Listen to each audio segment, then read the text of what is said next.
Welcome to our posts. Today we will see stories of am I the a-hole? Am I the a-hole for checking my husband's dashcam footage on his car without his consent? I, 34 female, live with my husband, 37 male, and daughter, 7 female. My daughter and I recently went on a short trip out of state while my husband stayed as he had work and was supposed to look after our dog. On the last day of our trip, we got a call from my husband who was acting distraught and said that our dog Ellie had run away and that he could not find her. He claimed she just bolted away from him in the park, into some bushes, and he could not find her. Our dog is quite small, a mini poodle mix and almost 13 years old. She is still active, but it is really unlike her to run away from us, and I was suspicious but chose to believe my husband and me and my daughter were in grief but did not want to blame him. When we came back home, he seemed surprisingly okay, unlike us. Ever since the pandemic, my husband started working from home and he has always been annoyed at how much attention we gave Ellie and hated how Ellie begged to sit on our laps and his while he worked. A few days later, we got a call from an animal rescue in a neighboring state quite far from us that she had been found. I picked the phone and it was on our landline, which we almost never use these days, but was the contact on the microchip. I told my husband and he just said, "That is great, I am so happy," but it felt kind of blunt and insincere. I said it is strange that she got so far, and he responded that someone must have stolen her and then abandoned her. This made little sense to me as to why that would happen. When he was out drinking with his buddies, I copied the videos from his dashcam for the days I was away and saw that he had indeed taken Ellie far out of state, and clearly dropped her in front of his car, thrown a frisbee-like object into a field, yelled fetch and drove off without her. I was livid and confronted him, and he just stupidly muttered how he dropped her there so she could find a farm and have a better life, and then the next day got really angry at me for viewing his dashcam and called me and my daughter a-holes. Next story. Am I the a-hole for giving family 3 days to pay me for a new wedding dress, or else I show the family a photo of her wearing it? So, I'm getting married to my fiancé soon. I bought my wedding dress weeks ago. My family kept pestering me about trying it on, but I firmly refused. I finally shut it down after she offered me $100 to let her try it on. Her reasoning for persisting so much? She says it's because of her love for wedding dresses and her obsession with them. Fast forward to yesterday, I came home from work early and I found my fiancé at home. He freaked out after seeing me and tried to prevent me from going into my room while trying to text somebody on his phone. I opened the door and was shocked to see his mom standing there wearing my dress. I instantly pulled out my phone and took a photo of her in it. She and my fiancé freaked out after I told her that she needed to pay me for a new dress in 3 days, or else I'll show the whole family the photo. She started crying and then left, and my fiancé blew up at me saying I can't be serious and that I overreacted because his mom just wanted to try the dress on, no harm done. But I refused to listen to him because, in my opinion, the dress should only be worn by the bride and the bride only. Quite frankly, I felt disgusted looking at the dress again. I don't want it anymore.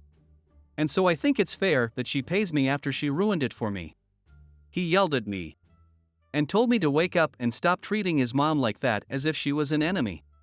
We had a fight after he failed to get me to back down, and he's been staying with his mom since then. I felt awful, but I spent $3,000 on this dress and worked hard to get it. I can't stand looking at it, but people in my family think I'm escalating things and risking my relationship with not only family but my fiancé as well. Am I the a-hole? Next story. Am I the a-hole for saying my wife will have to quit her job if we get booted from another daycare? My wife and I have a 3-year-old daughter, Alexis. Both of us work and Alexis has attended daycare since she was 1. In the 2 years since, we have been asked to leave 2 programs because my wife is a micromanager. I admit both of us went into the first program not really understanding daycare. I quickly learned that they can't provide personalized care, and after learning from her teachers, I reset my expectations. My wife, however, has a lot of anxiety and worries about our daughter. She hates when she gets even a little upset. She's in therapy and is working on it. First program, my wife would constantly watch the live feed and call the daycare multiple times a day. We had several talks about it, and the school talked to us twice. My wife ended up screaming at one of the teachers and then the director. We were terminated immediately. Second daycare was a little better because my wife began therapy. But my wife was still so nervous and had a complaint every single day. These were not important things, small things like she saw another child took a toy from Alexis and she would cry. The teacher would give the toy back to Alexis, but my wife didn't understand why the other child wasn't punished for it. This daycare didn't kick us out but did eventually suggest that this may not be the best program for us. My wife and I decided to pull Alexis out. My wife because of her anxiety, myself because I knew my wife had burned bridges and was becoming one of those moms.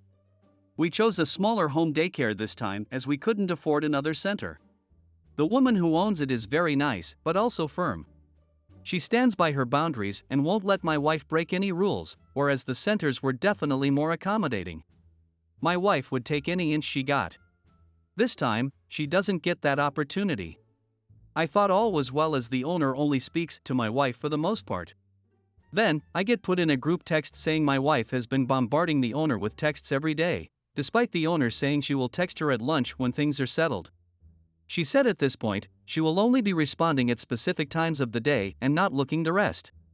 The owner then sent several pages of the contract with passages highlighted, reminding us of certain policies my wife had violated. I was pissed. When Alexis went to bed that night, my wife and I talked. I said this was our last option for daycare.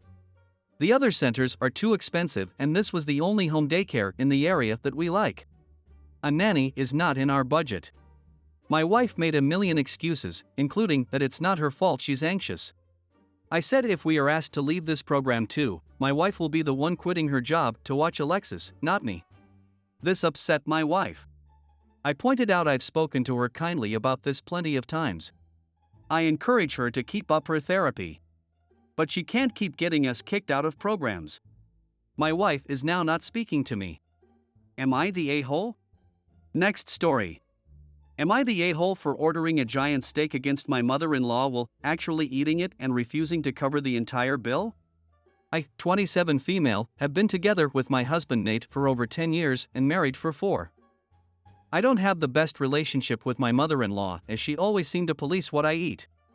Everyone in my family have fast metabolism. I am also working with horses, so due to this burn a lot of calories, talking about 2.5 to 3K a day, and usually have rather large meals to get the energy back, and I still remain skinny. Now to the event. My in-laws invited me and Nate for dinner last Friday. I was very busy back then and haven't eaten since about 6 to 7 a.m. and also didn't have a chance to have a snack before heading to the restaurant, so I was starving. I usually have something to eat before seeing my mother-in-law to avoid her comments. Due to this, I have ordered a large steak at the restaurant which was meant for 2 people. It also came with prawns, bacon, and 2 sides. Please note it was not the most expensive item on the menu as some of my in-laws had significantly pricier dishes and we were all splitting the bill anyway. My mother-in-law started making comments how I shouldn't be ordering what I can't eat since even her husband wouldn't be able to finish the dish, let alone someone my size. I smiled and said I haven't eaten since early morning and am starving. If I don't finish the steak, I will take the leftovers home. I have easily finished the steak and was waiting for my dessert when my mother-in-law flipped. She said I am attention-seeking and was putting on a show. She also said I have made my father-in-law and brother-in-law feel uneasy and that a woman shouldn't eat that much, it is unhealthy and something is wrong with me. She has then demanded me and Nate to cover the entire bill as she wasn't planning on such a big expenditure. I said we are absolutely not covering the entire bill since it was meant to be split equally and reminded her of the dishes she ordered that were significantly more expensive compared to my steak, including her starter. As a result, I was called an a-hole who has ruined a family dinner. Nate is on my side, but most of my in-laws are making very passive-aggressive posts on social media about it and keep sending me different articles of what might cause excessive eating. Next story. Am I the a-hole for taking my fiancé's dinner after he touched mine? I'll be quick. I am 26 years old woman and my fiancé is 32 years old man who is blind. We don't disagree a lot except he always gets bothered whenever I eat different food from what he's eating when we go out. Like, if we're having dinner out and I order else, he'd instantly get upset and accuse me of treating him as less than when I just have different taste in foods. I just eat what he eats to keep the peace. I eat out alone as alternative, but since he clearly doesn't trust me, he'd randomly touch my plate to see if I'm having the same dish. This caused huge arguments between us and I told him to stop doing it and he said he would. We went out to eat nights ago and I ordered the same dish he ordered. When the food arrived, he looked somewhat uncomfortable. I asked what was wrong and he refused to say, and before I could even grab the fork he extended his arm and his hand touched the food on my plate. He moved quickly and started discussing what he did, saying he just wanted to make sure. But I lost it on him. I felt so grossed out and there was no way I could eat the food after he touched it. He tried to get me to drop it, saying I shouldn't be grossed out by his hand, and that I overreacted, etc. But I grabbed his plate and told him that I was taking it as my donor. He at first asked me to be rational and give the plate back, but I refused. An argument ensued and we had a fight. He then ended up leaving, started spam texting me accusing me of being bitter, pathetic and childish, and robbing his dinner. He went to stay with his friend who picked him up, and his friends sided with him, saying I was in the wrong. Even went as far as to say that I was abusing my fiancé and financially controlling him when I pointed out that I was the one who paid for the food.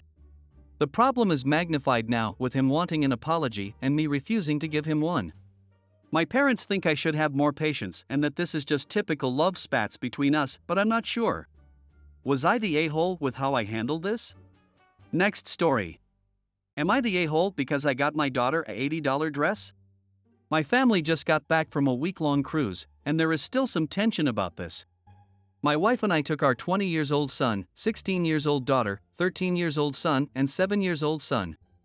Our oldest spent most of his time on vacation doing his own thing, having breakfast and dinner with the family but being seldom seen otherwise. My wife and I enjoyed spending time without kids, but we also did some couples activities. There are clubs on the boat for kids, and our 13-year-old really enjoyed them, but our 7-year-old didn't and kept wanting to spend the day with his sister, who we'd given carte blanche to do her own thing as long as she ate with us and answered when we messaged her. She was a good sport and took her little brother on most of her adventures, swimming with him, taking him to trivia and doing the animation classes with him.